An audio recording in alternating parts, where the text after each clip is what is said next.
This is Destroyed Nonchalance, taking culture apart one episode at a time. A social commentary podcast on pop culture, fashion, film, and music.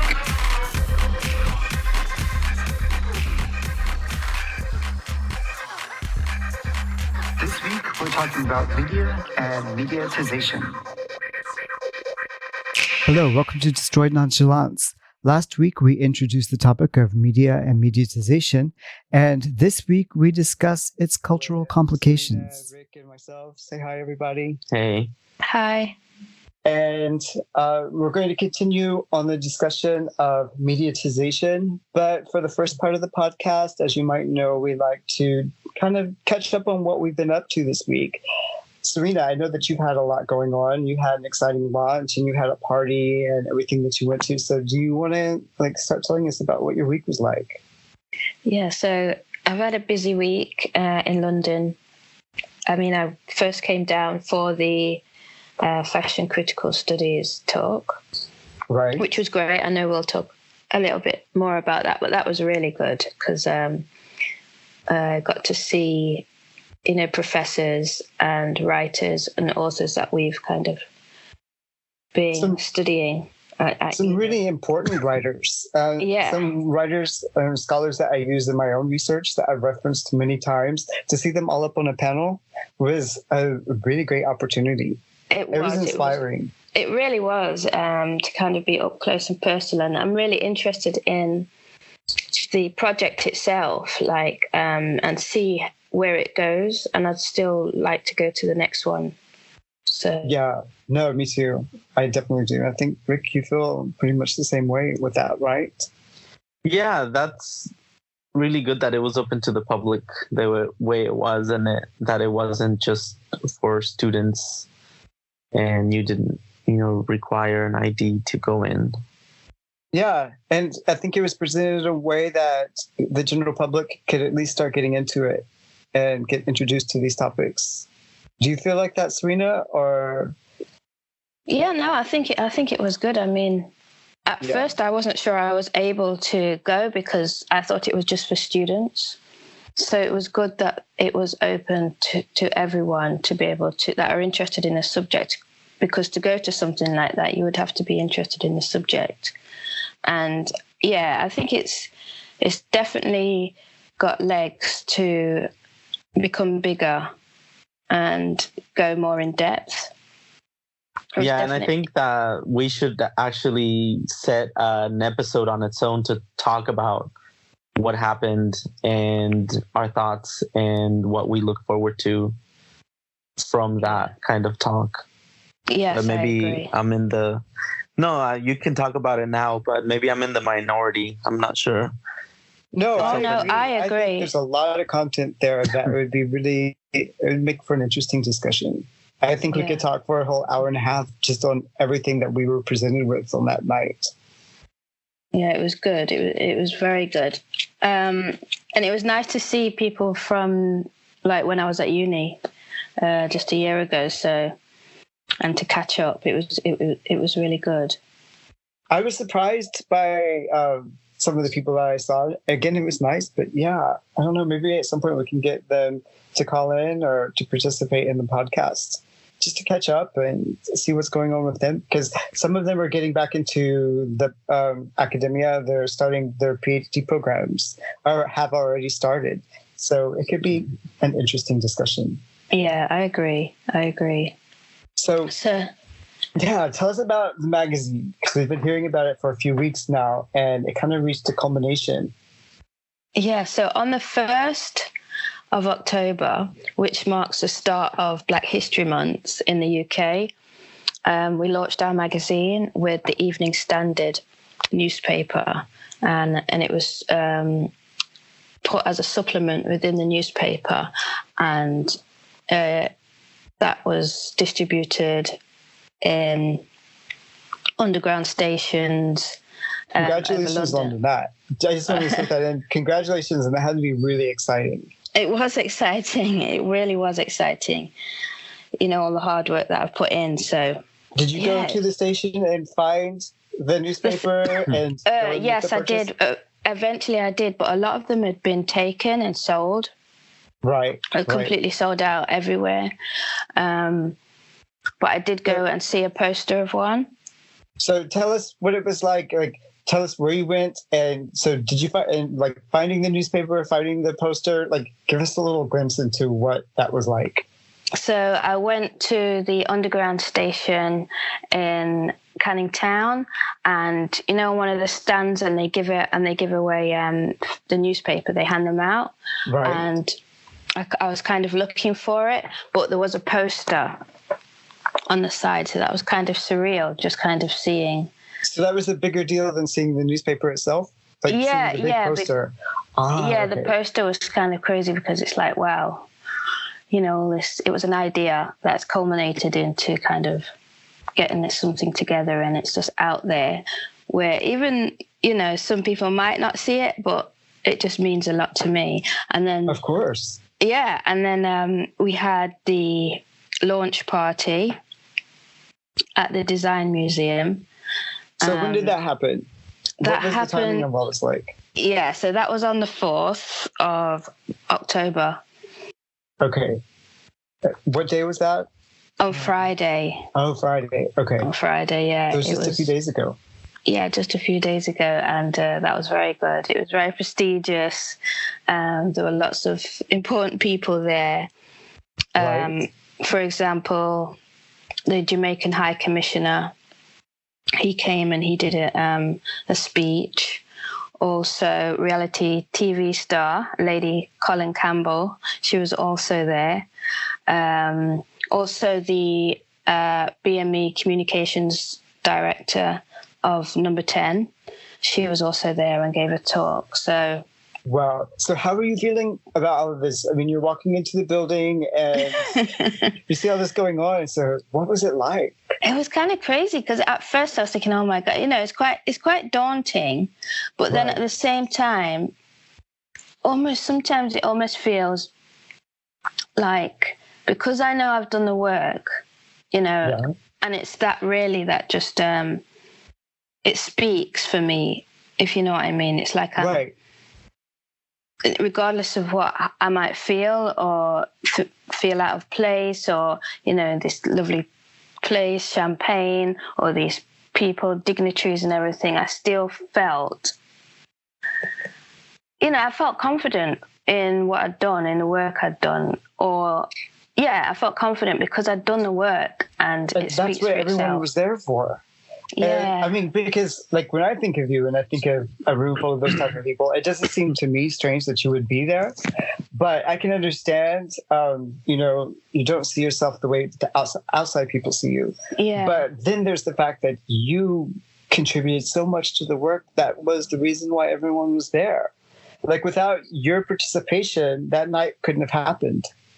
And so must have been an amazing feeling. It was an amazing feeling. And, I just and I was kind of like just talking to people and and just kind of networking, and just introducing myself and telling everyone I was like the assistant editor. And also I was asking for feedback on what they thought, so that's smart. Yeah, so I have ideas for the next one, because some people were saying, oh, the colour on this page isn't quite right, and which was quite funny actually. hearing the criticism, because I was putting them on the spot in a sense. I was like, what do you think it looks like? Yeah, but everybody likes to be asked their opinion. Yeah, that's it. That's really smart. Yeah, so how comfortable were you with that? I mean, I think for me personally, if I were to go around and ask for opinions like that, it would give me a sense of it would empower me a bit more. Rather than being impressed by who they are, it's like, no, let me use that. Give me some feedback. Definitely. And I'm always like that, because to me, people are people. Right. And, and people like to talk, or they like to communicate, they like to engage. And, I had the content, and so I just wanted to know what their opinion was. And everybody was more than happy to kind of speak to me about it. And I met I got some good contacts, and very nice. So the overall, what would you say how would you describe the feedback if you had to just kind of sum it all up? It was good. I mean, I've had a couple of texts from people that said they have read the magazine and they really enjoyed my articles and found them really refreshing. And that, I think, was the nicest thing I've heard since really? the launch. Yeah, I really appreciated that. Because you put a lot of thought into the articles, and it's a different way of writing that you've had to sort of pick up, from what I'm understanding. Is that true? Yeah, absolutely. Okay. I mean, it is a, you know, when I think about the effort I put in and the interest, you know, it was tough, but it was definitely something I wanted to do, and I'm pleased with how it's turned out. Understandably so. Yeah, no, again, congratulations on that. Thank you. I really appreciate it, honestly. And now I'm kind of looking forward to doing a new magazine, which will come in February. That's what we're thinking. So we're doing that at the moment. So have you already hit the ground running right after this launch party? It's back to being full-time work on this new issue coming up in February, or did you get a bit of a break? Yeah, we're getting a bit of a break now. But the thing is I've been advocating for social media. Right. You know, and she's and my editor is a little bit dubious because she's a publisher. That's her background. She has been publishing for 30 years. She was telling me for over 30 years. So yeah. So, but I was saying, like, new media, I feel like I've been advocating and trying to convince that new media is the next step, and you be on Twitter, and do you know what I mean? So that's kind of where I'm at the moment with her. I've been telling her, you know, you have to kind of, what can I say, advance into this new medium. So how would you do it? How are you selling it to her? Well, I'm basically saying that it makes you become part of a network. But do you have to give her details like, oh, on Twitter I would do posts that have these quotes or pieces of article, or I'm Instagram would have this, or so we're on Twitter, you know, but then like she wasn't sure, so I had to come off and then explain why it's good and how it works. And because she's like, you have to think she's a novice to it completely. So I'm like trying to explain how it's a good idea to put pictures of, you know, people reading the magazine or collecting the magazine, and they'll hashtag. So that's where I'm at the moment, literally like trying to walk her through, because it's totally new. Right. And it's funny how we almost take for granted, you know, people will understand social media, and it's really making me look into how new media and how I do explain it to somebody who doesn't kind of see the benefits of it. That makes sense, because you've sort of had to make that case recently a few times, at least within the past year. Okay. Yes, definitely. I feel like that's a thing I'm doing a lot. And we went to dinner, me, Joy, and some of the women at the design museum. We went to dinner after, and you know, they're a little bit, they're older than we are, and I was explaining how, you know, the generation above me, you know, has a lot of very good information and wealth that I think needs to be channeled some way to connect to a new audience. And they appreciated what I was saying, and they were saying, oh yes, okay, because they don't know anything about, you know, social media and Twitter and stuff like that. And I was saying it's a great tool. And that's the thing, right? Yeah. Because this generation has so much, and if they don't participate in it as much, then the spread of knowledge and the wealth of knowledge is only related to the younger generations. And that misses out on a lot. And that's how it becomes like an echo chamber, not just between like different social groups, but between generations. And that's a real loss. Exactly. And I see that because I have a lot of deep conversations with my mum, as you already know. And it started from there. And it's why I've kind of stepped into, you know, my cultural background and kind of what's influenced me. And social media, it is a scary place. It is a free-for-all in a sense. That's what I was telling her yesterday. It's a free-for-all. For better or for worse. Exactly. But there is a better side to it. Exactly. And because somebody had put something on there and I was telling her to look at it and she was like, oh, I'm not sure about this. What does it mean? And da-da-da-da. And I was like, look, even if people aren't completely positive, whether it's positive or negative, the fact that they're commenting, it's something. It's engagement. Exactly. And it'll move. And I was trying to explain algorithms and yeah, it was, it's I don't know if I could explain algorithms, but yeah, well, no, that sounds really fascinating. And so that's the next step of the magazine. I'm trying to say, we've got to be online. And just real quick, with the type of articles and the type of writing that you're contributing to the magazine, new platforms for that type of content are developing, such as Medium, for example, where you can put a thought piece in and people might encounter you there or encounter one of the magazine's writers there. And they won't have, and that's the way they learn about the magazine itself. And it becomes just another way to discover who you are, who another writer is, and then the magazine. It's like what you said, it's a network, and there's so many ways to get into that network. Exactly. But how do you convince somebody who has never relied on, do you know what I mean? Who's never relied on it? How do we, how do I convince somebody who's a novice to it? Right. I mean, it seems so weird to me because, so it's weird for me to think that there are still people like that are stopping themselves from going into social media, because I'm of the mind now that social media has been out there for so long that it's kind of on its way out in some ways. Like, I don't use Facebook, or, it's not as appealing to me because it's been there and it doesn't have that newness anymore. So thinking about convincing people to go in and convincing people of the value, I'm already in the thought of, that's no longer cool, or. But you're an early adopter. No, exactly. So I've been living with it and I'm used to it. And it seems so weird to me that people are still resisting and are so apprehensive of even, considering that there's value there, even if it comes with other small negative aspects. So yeah, it's weird. Yeah. Yeah, so, that's interesting that you say that it's on its way out almost. Well, I mean, I don't, because we use it.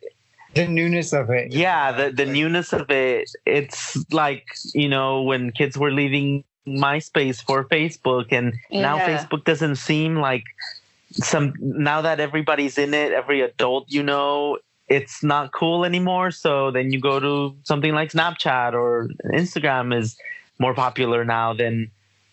Where are the kids going next? And I think you can appreciate that trend once you've already adopted social media as an important activity. Then you become you can appreciate trends. Whereas if you're not bought into it yet, it can seem intimidating. It can seem almost like it's not relevant to what you want to do or accomplish. Yeah. But we're more of the trend watchers because we're in that world and we have been for so long, I think. Yeah. So it's interesting straddling media in the traditional sense, in the paper sense. Right. Do you know what I mean? In the magazine sense. And then, but then with new media, because already people have reached out to me asking about the magazine and if they can talk to me about getting in the magazine. Do you know what I mean? Through Twitter. So it's of course. Yeah. So I'm trying to say, listen, we've got to go for it. So that's my next step, because you say, Rick, there's value there. Yeah. And that's like a continued, you have the 2 prints a year, but that's continued life throughout. If you live online, I mean, the glossy magazines they have a life that only is online. They have online editorials, online only articles, because people want to put their stuff out there. And what you're putting out twice a year, is good to put out on print, but that doesn't stop the need for more of that kind of content to be out, and it doesn't stop people wanting to write about it and have that be backed by a reputable source, like especially when the magazine content is so dense with good ideas and important social awareness. Then you can take that concentration and break it out over time. It's nice to see a magazine sitting in a physical form in your space, but then there's an engagement of that content spread out over time that can like cover that will fill in between the different publication and different editions that come out. Exactly. Because I was trying to explain to her how having a timeline is really important, and right. You can't just, get rid of it or delete it or start again. Because it's best, because that's what gives the magazine credibility. Because somebody 2 years from now, because this is what I do as a consumer, I will go through someone's social media, a brand social media, and see and just look through to see how far they've lived. And we've just started, and I think it's important to stay online, to have a space online so right. that people can connect and then trace your online existence. Exactly. Roots, which are laying down now. Yeah. Exactly. So were you able to take a break of any type this weekend? Well, when I got back Saturday night, so yesterday, I was just kind of just chilling yesterday. But then I started to think, oh gosh, I've got to do a website. Just do a one-page website with all my work and stuff I've been doing. So that's what nice. I was working on late last night after I'd relaxed for a little bit and watched Outlander, catching up on Outlander. And then are you still watching Outlander? Oh, okay. Yeah, I'm in season 3 at the moment. It's really good because they're in Jamaica. So.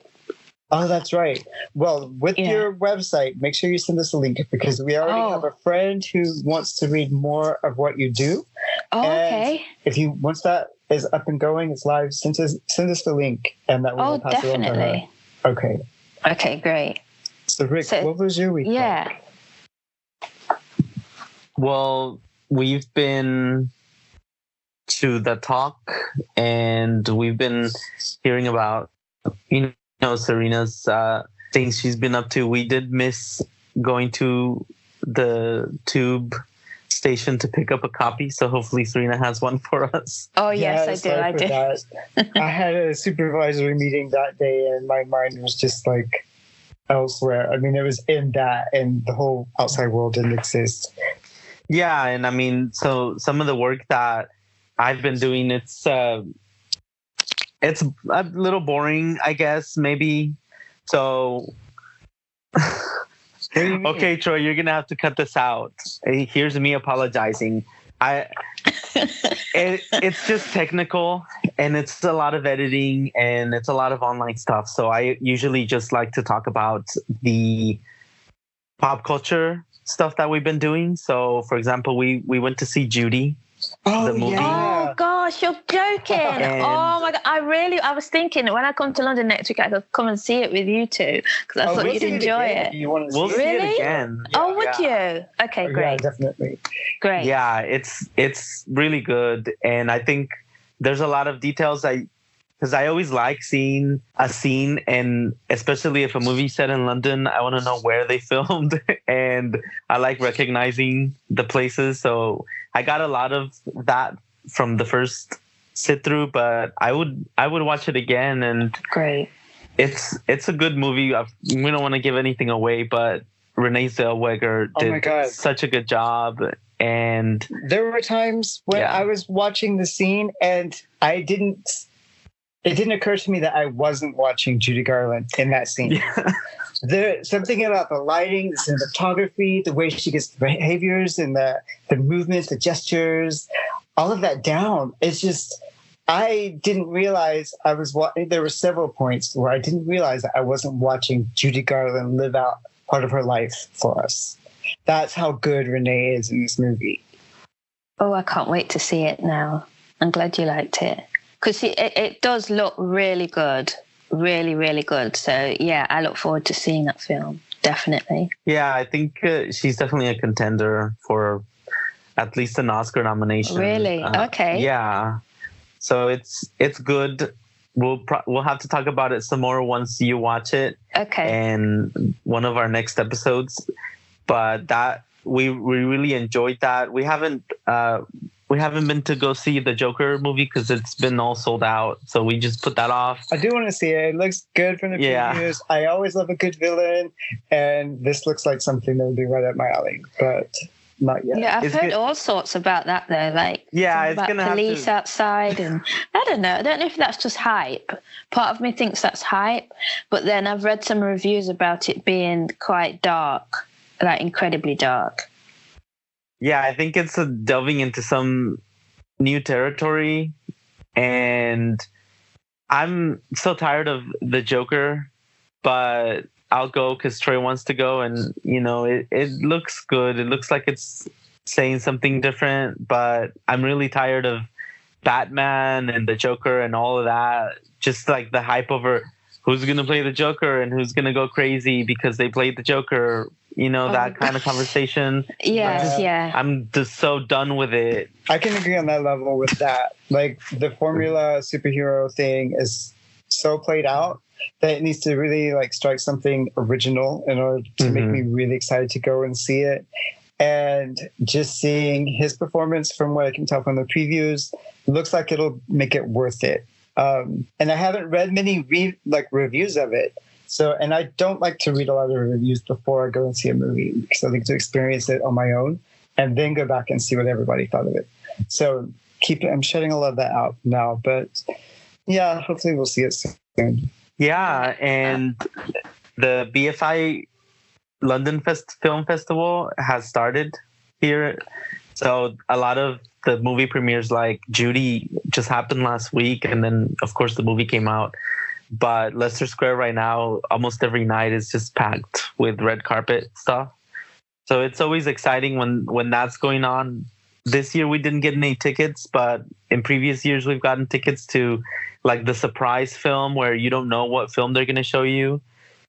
So you just buy the ticket and you go to the premiere, like to the red carpet. So like one year it was like Kate Blanchett movie, I think last year or the year before. But I always like to go to the talks that they do. And I do like the talks. Yeah, Kate Blanchett was a talk we went to last year for Manifesto. Oh, great. Which it's just a really cool opportunity to see the actors, and they go through an interview and all that. And it's just a nice, hour. Do you have like membership or something? So how do you get these I tickets? did. I think I've let it lapse. Oh, yeah, okay. we had it for the last 2 years. Yeah. And so the BFI membership gets you the discounted tickets, and it gets you in line first because they do release a public batch. And it's not even very expensive. It's not very pricey at all. It was just an oversight that I think that I just let it. Yeah, and some of these talks are so cheap too, just to go see. I think Robert De Niro was the big one that was having a talk this year. Yeah. But, it's always interesting to go to these talks that the South Bank Center sets up around the BFI festival. Yeah, it sounds really good, actually. I went to one talk and it was Hidden Figures. You know the film Hidden Figures? Oh, yeah. That's really good. How was that? It was really good, and they had like the director and like people there. It was really interesting. It was really good, and that's how my cousin actually got her idea for the Coding Black Females. Oh, seriously? Yeah, wow, because I was like, look, Charlene, you're so like passionate about the subject, and nobody knew about these NASA women, African American NASA women that worked as like, mathematicians, developers at the time. And you've got to like connect with other young girls that are interested in it.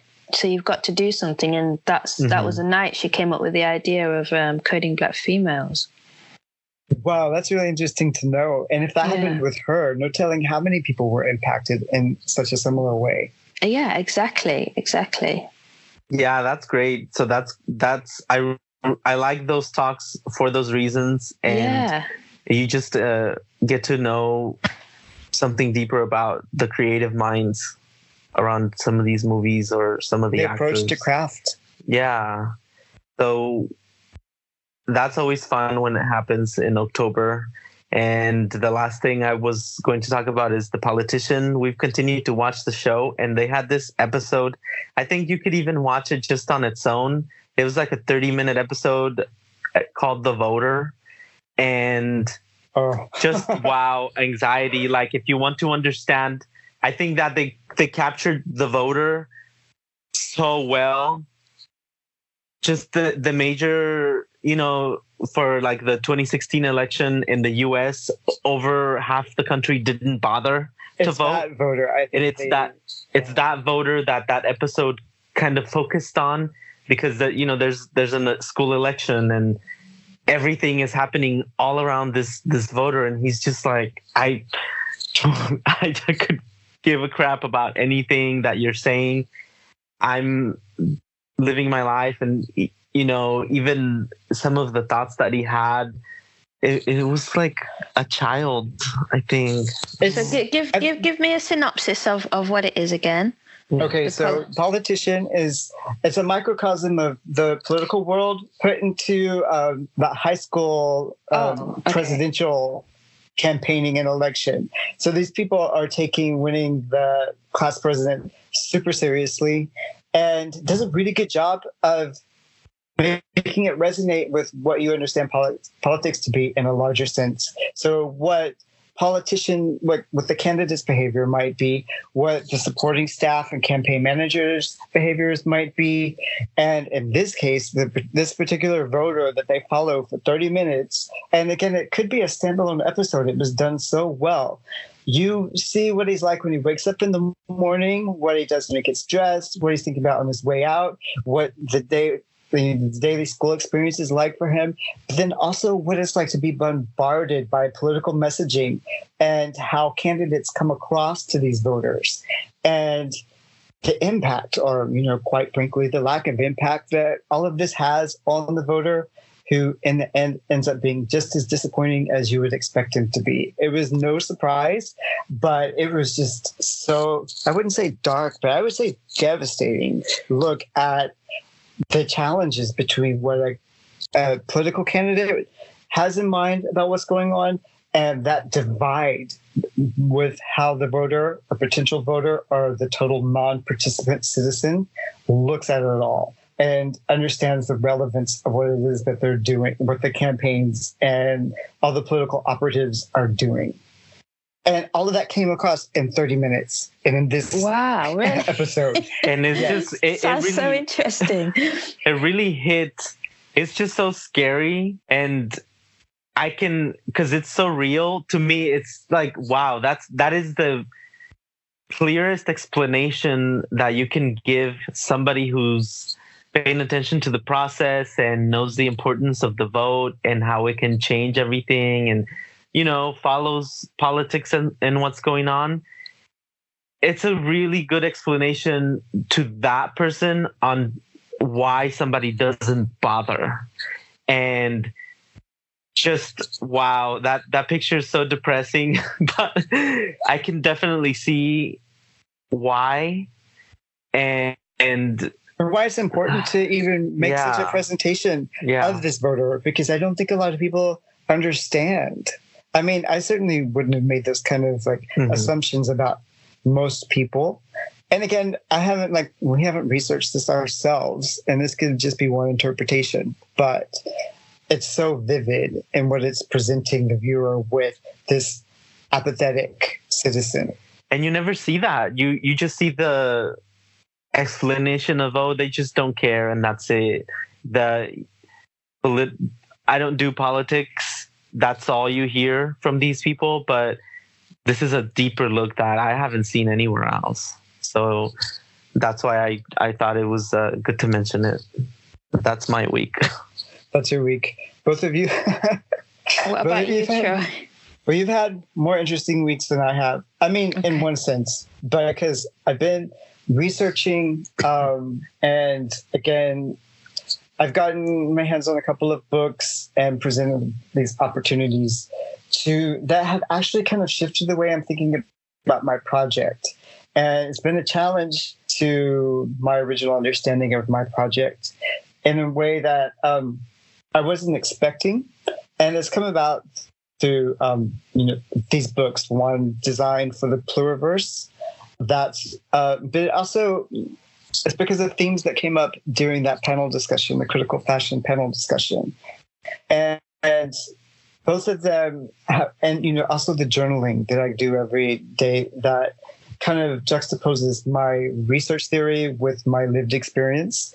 And I've tried to make that interactive, and it's making me appreciate the social relevance of a PhD study in a new way. I understood it on paper before, but now that I've actively tried to integrate what I'm learning and what the concerns are into my daily experience, it's shifted what I understand my project to be in a good way, but it's also more challenging than I have to bring this up with my supervisor. So when you say interactive, what do you mean? The journal makes it more interactive? I think of it as melting down the duality between what I'm studying out there and the life that I live, and switching it over to becoming something. I'm studying something that I'm enmeshed in because I'm just a human functioning in society, and I don't have a privileged perspective from outside of it all. I'm enmeshed in it. I'm impacted by it, and my investment is something that I need to understand. And it creates a sense of bias in me. It can trigger knee-jerk judgments and moral judgments, and things that I need to put under the microscope and understand. There actually have been a few audiobooks that I'm listening to that are helping me understand that. And it plays on this idea and the importance of empathy and connection. And one of them is The Laws of Human Nature by Robert Greene. But I've also been listening to some of Brené Brown's books because I love her. Yeah, and she backs up so much of what she says with actual research, and she connects it with other researchers, and not in a overly academic way, but in a credibly academic way. So what she says really makes sense, and both of those I can see an immediate connection with something like actor network theory, and how I'm going to go out into the field, but how I'm already sort of in the field. And I can't see myself as disconnected from that. And I can't pretend that I'm a completely objective observer, especially if I don't question any of that. And then there's this book that I've started listening to as well, The Subtle Art of Not Giving a Fuck, which, for its title aside, it's been really helpful as well. Understanding connections to problems and meaningfulness in a way that I wasn't expecting. So all of those things have come into play and, again, activated my research into something that's more socially aware. And it's not exactly how I started approaching the project, but it's how it's developed meaningfulness for me. I think that's huge. I really do. It's transformative, but I've never been through the PhD process before, so I don't know if that's just something obvious that all PhD people go through, or if it's something that should have already happened. So I don't have any, anything to compare it to. I don't have much context for that. So I understand it in a sense because I know that's kind of what I was having to deal with when I was doing my MA. So I think it just happens, when you need it, basically. Because it's supporting you, and it is transformative. Right? And this research that you become a observant participant within your own work, you kind of look outside while you're inside of what you're doing. And it's important so that you have a holistic piece of academic work. I think it makes sense. And somebody like Brené Bronwyn, which is somebody I found when I was doing my MA. And her work is really good and it is transformative.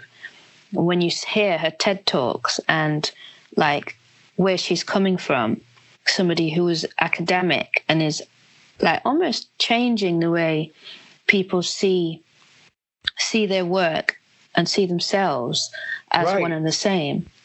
Right. And it's the strangest thing, I've heard of her before, and it sounded something like, oh, that's good in theory. I'll eventually get around to it. But, listening to the RuPaul podcast, he makes reference to her language so often without mentioning her name specifically, I don't think.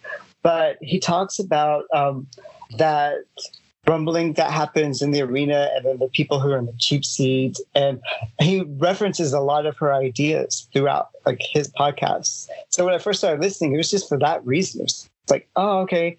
I mean, I appreciated what she was saying for that immediate kind of entertainment-based connection. And then I thought, oh, well, these ideas might be good to incorporate into my journaling and that type of thing. But again, like just her academic rigor, her research-based approach to what it is that she's talking about has made so much of a difference and gives what she's saying so much credibility, at least in my mind. And so it's shaped. But that's been my week, basically, is sort of absorbing and reconfiguring how I'm using theory, and it's been a bit reflective, and haven't made huge strides in reading a lot of new material, but I've been rearranging my knowledge trees and my mind maps and that type of thing. So that's been my week. It sounds like you've done loads, and it's like really important, so that you can fulfill your PhD, because it's an ebb and flow, it's an up and down road, studying. So I think it's great what you've done. You've done a lot more than you probably think. That would be nice. And if Jane says that after I talk with her next time, then that would be especially good. No, those always go well. I'm kind of joking on that, but and we're talking about this investment and being involved in the observer participant. I think that really leads really well into this mediatization talk that we could go into the next segment. So if we want to finish up this part and then take a break, and then we'll start into segment 2. Is that good? Yeah, that works. Okay. Yeah.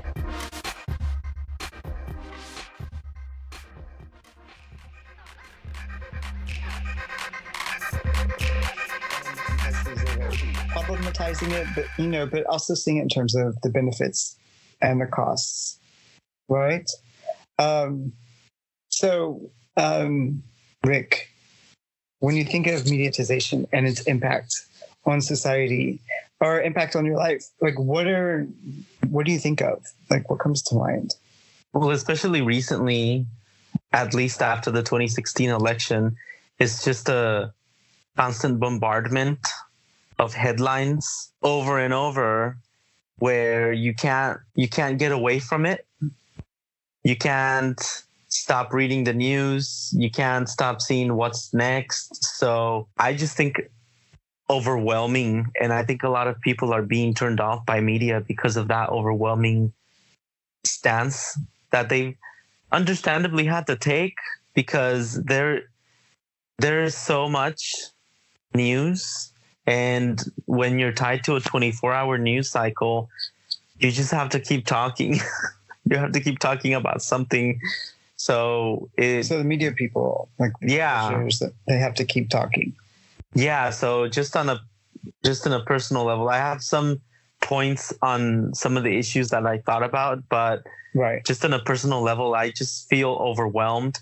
I still take a lot of it in. I haven't shut it down and shut it out, but before 2016, for example, when Obama was in office, there was a break. There wasn't a lot of alarming daily things that just kept shooting out at your face. And you had some of this when Bush was around. So that's when I was paying attention to the news a lot and all of the stuff that was happening with the Iraq war and, everything that happened during the Bush administration, the second Bush. And then when Obama went into office, there was a brief break where, there was some rest because there wasn't so much craziness happening. There was, of course, the financial crisis and everything that went down there, but with the banks. Right. So you're mainly thinking of it in terms of political media. And is this something that's coming from like the major publishers of news, or are you talking about also encountering political, like social media content, for example, people that you're friends with, or like social media? Well, it's everywhere. It's in everything that you watch. When we go somewhere, the TV's on, the news is on. When you go into Twitter, the news is on. Headlines are on, alarming headlines. When you go into Facebook, alarming headlines. When you go into Instagram, alarming headlines. It's everything that you see or that I interact with. There's alarming headlines everywhere. Forest is burning down. The environment is crashing. Some corruption times 1,000 is happening in the U.S. with the current, whatever you would call him, because he's not a legitimate president. Right. So it's happening everywhere. And I can understand why people would shut that down and would try to either defriend people who are oversharing all of that on Facebook. Right. Because you want to get that out of your life for a minute, or you only want to see the headlines that interest you and that fit your story. So yeah. Sorry. No, go ahead, Serena.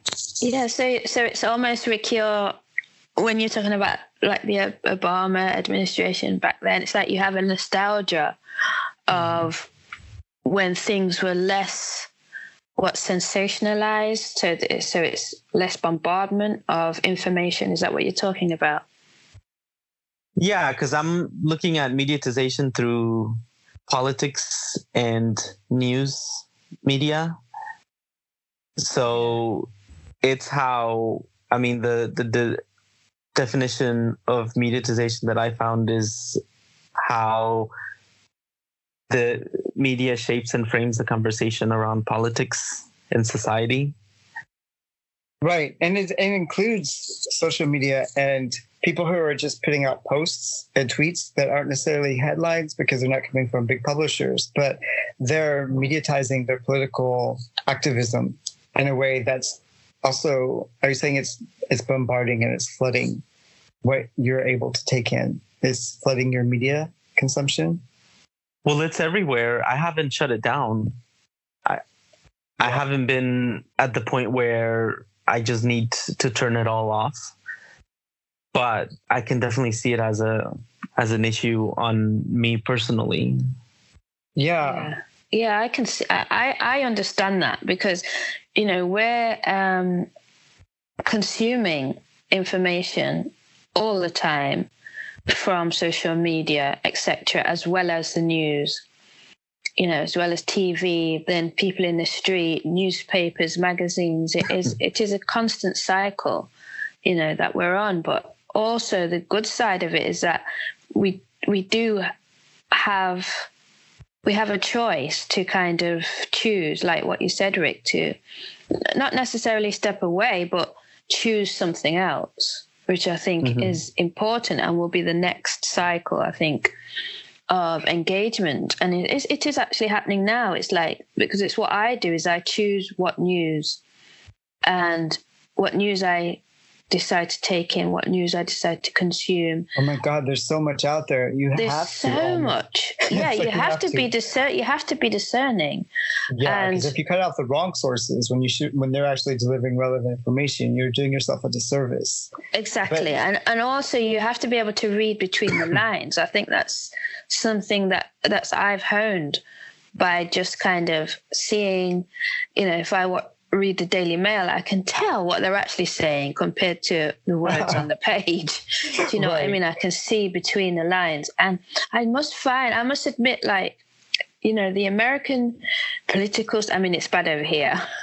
I'm not saying we're any better, but the American political system and how they mediatize things, I mean, it's so bipartisan. It's so, like, tribal, left and right. Like, no matter what new, because you can't even watch CNN without watching a bit of what Fox say. So when I watch Fox, a 2-minute segment on Fox, I'll look for CNN to kind of balance it out. I won't listen to I won't listen to just one video on a subject. I have to see both sides. And then the way that people talk and then the comments underneath, you know, people are very Republican or very Democrat, you know, left or right. I don't even read those. It's crazy. No. I don't go into that's like the gutter of the internet for me. Yeah. It's like the content, the comments that everyone is. You have like the real work that's being done, hopefully, in the article itself, and then you have like all the you have the observers' take on it, and then But I think you're touching on something that's really important, both of you, because Rick, you're talking about that ability to take a break during the Obama years. But I think that Trump got elected because there were a lot of people during the Obama years who weren't taking a media break, and they were just as active, I don't know if it's more or less, than we are right now in response to all the Trump stuff that's going on. Like, something got Trump elected, and it didn't happen after a period of silence. It just, the activity wasn't in the media that we were paying attention to. And I think that bombardment that we're experiencing now, that level of anxiety, that was all happening around Obama during that time. But we didn't have any reason to buy into it. It didn't affect us. And when it would bubble up to the surface, I think it was because of like congressional obstruction and, you know, the difficulty of Obama to actually create the change that he wanted to change, that he wanted to make. Well, yeah, I mean, the storyline on the Fox side of the spectrum and the right was that Obama was a demon.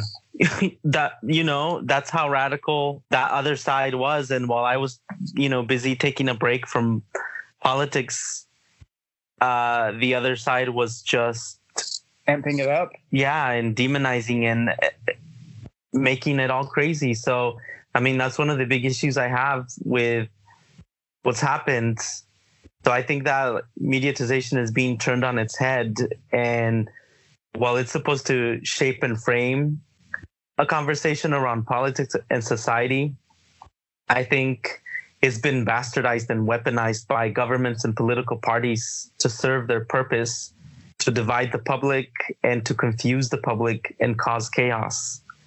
I think that with fake news and that label, you can justify the story you want, the story that will further your agenda or keep you in your safe bubble.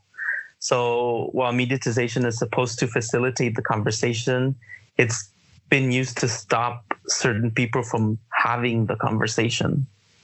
Yeah, I think that's a really good point. I mean, how can you meaningfully participate in all the conversations that are vying for your attention? After a while, I mean, if you're not able to rationalize the choice of what you want to consume and selectively focus, and instead are taking everything in, it's just a constant bombardment, then how are you supposed to make an intelligent choice about anything? How are you supposed to make an intelligent contribution to any of these conversations? And right now, we're only talking about politics, because mediatization, it affects all realms of culture where media is involved. So you can talk about, you know, the mediatization of health. You can talk about the mediatization of fashion. You can talk about the mediatization of being a gamer. And all of these in any one moment are vying for attention. And for me, I mean, yeah, there are all kinds of political problems that come from being in your political media bubble because it is a mediatized world.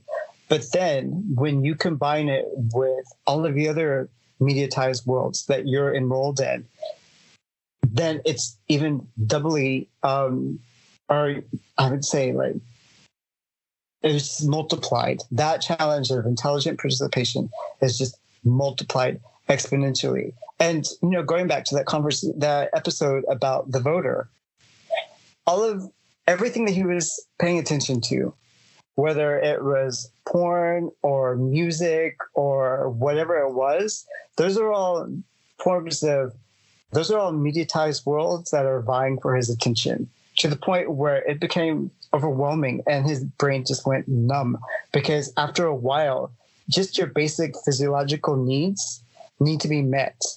And there's so much clutter and there's so much noise that it's hard to even connect with what your needs are.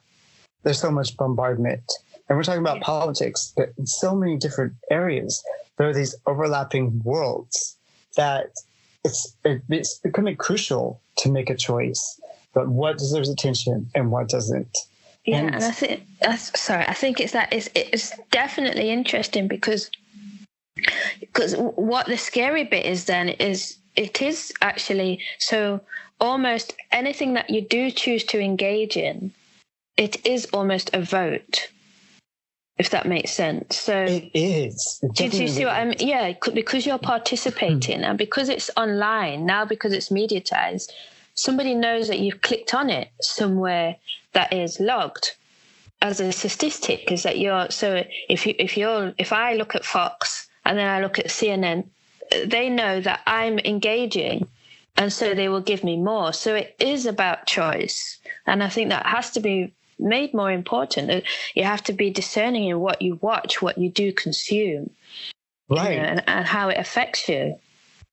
Yeah, I mean, and it plays out, that voting process, the way you describe it, it's, Amazon is tracking it and Instagram is tracking it and Google is tracking it, and you're voting all over the place to the point where if you're not paying attention, your experience of at least media reality is totally shaped by what you've done in the past. And I don't even know how easy it is to escape it. How do you get outside the algorithm and how do you break outside the bubble? Because, how do you undo your search history? How do you undo your purchase history? And how do you undo your viewing history with any of these outlets? Yeah, because it has its own history. It has its own history, its own life outside of your own reality. Yeah. Well, that's what happens when everything in life and living is commoditized.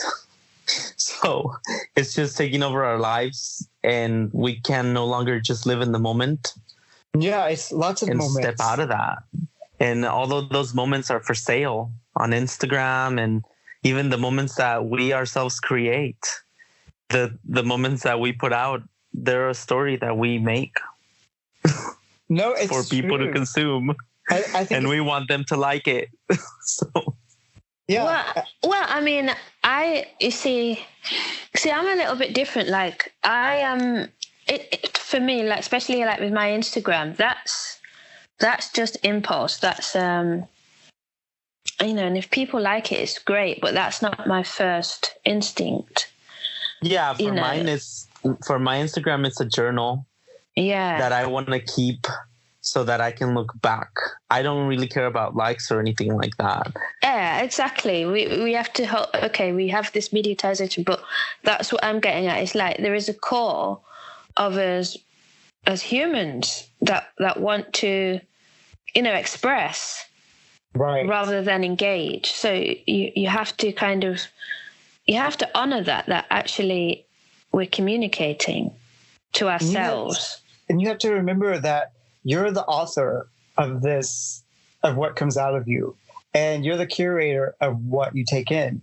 And as long as you remember that you can sit in the driver's seat, then we'll find, you can put something out there knowing that you want likes, or you can put something out there knowing that you don't want likes, but you need to remember that you're sitting in the driver's seat making choices.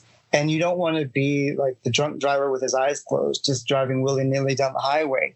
You want to wake up, you want to open your eyes and start making choices that make sense for you, that is going to keep you alive and make you happy. Because there's no way to opt out of it.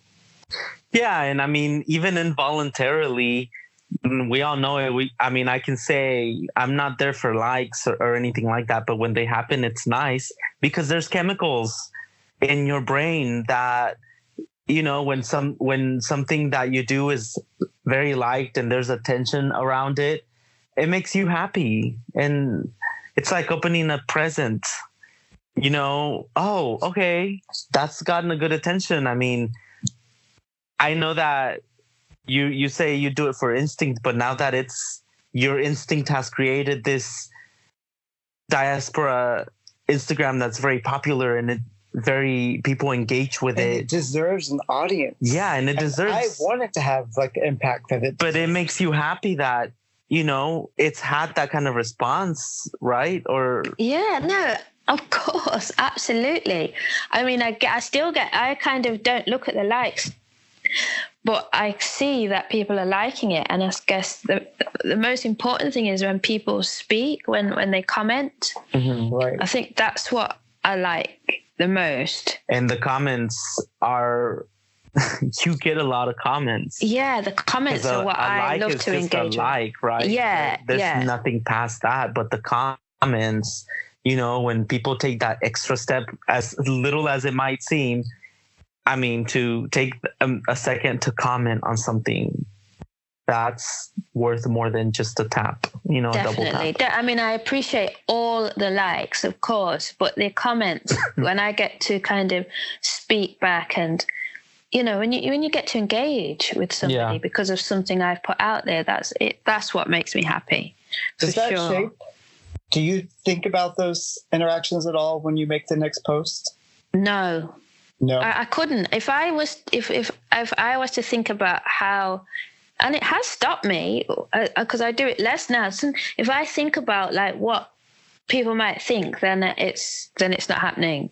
Then I'm stymied for a while. So you're not actively crafting an impact. No, okay. That's impossible for me. Okay. Yeah, because the impact seems to be so resonant that. Yeah, I was just wondering if you're... And I like that because I know that there's certain smart things that you can do in order to gain an audience and to, feed certain crumbs that will make things grow. Okay. But I like just taking it at what you want to do, and then people can find you if it meets what they need. And I like, some of that non-structure because it just leaves it open for the unknown. And the unknown to me in that sense is exciting. And I like that in this podcast as well. Just, leave some unknown and leave some unstructured stuff so that your brain can go places you weren't expecting. Because for me, it's almost that marketing dynamic. That's the more like energetic side of it all. And I like to play and experiment with calculating impact. And I'm the author of what's going to go out. And you might encounter something, but it's your encounter with it that might be the most interesting part to me. As always, I've loved the conversation, and I thank you for participating and just going at it with me on this. Thank you, and thank you to the listeners. Have a good week. Bye, guys. Bye. Thank you for listening. We hope you've enjoyed it. Make sure you subscribe to our podcast. We put it out weekly. And follow us on social media. We're on every platform. Instagram, Twitter, Facebook. We're everywhere.